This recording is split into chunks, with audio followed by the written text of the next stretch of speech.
in the city that formed a part of the Karnassus City-State Alliance, Bebed. The city's female mayor's residence was lit up as usual.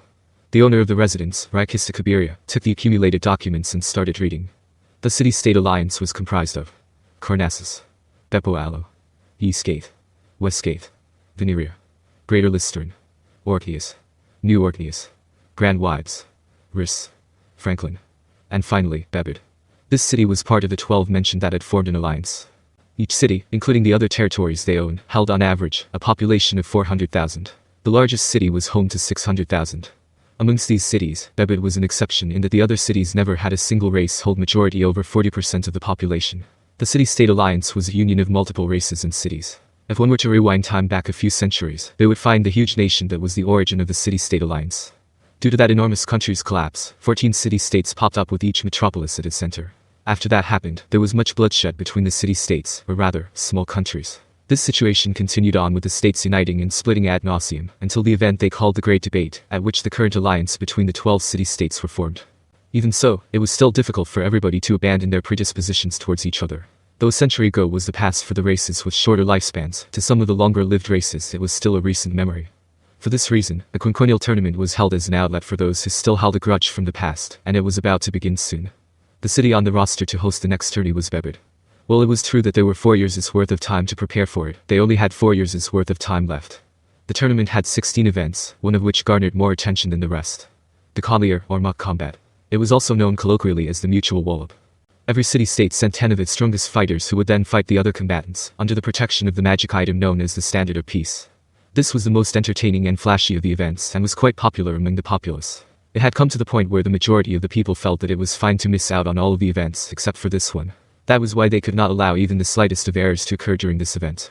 That was not a metaphor. A riot with massive casualties had been incited in the past, when the city-state of Orkneys had not been fully prepared for the event. Even though 40 years had passed from then to now, the phrase the organizer of Orkneys remained a derogatory title for an incompetent person.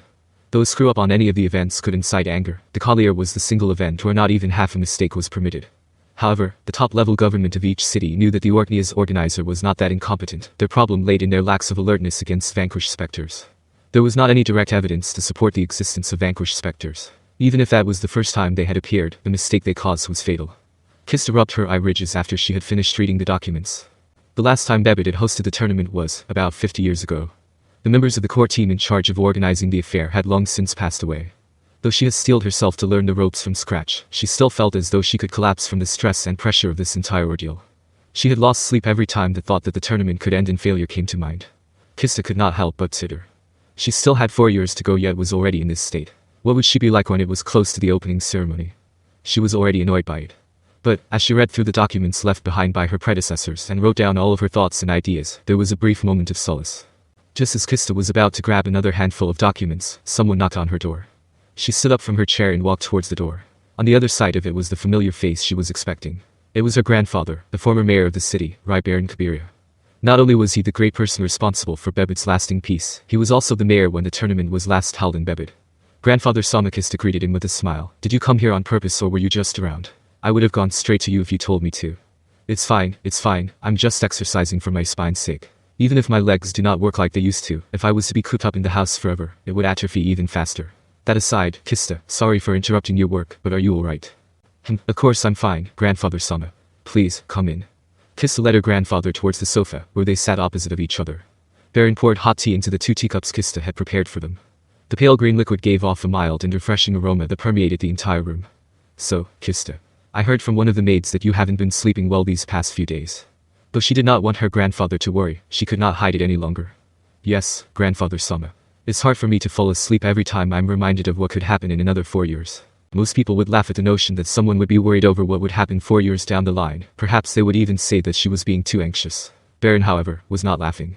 The weight of the burden shouldered by a mayor was a feeling he naturally knew all too well from his long years serving as the city's mayor. "Kista, if you are already in this state, you will ruin yourself. This is an herbal tea that will help calm you down. Drink it and go to sleep early."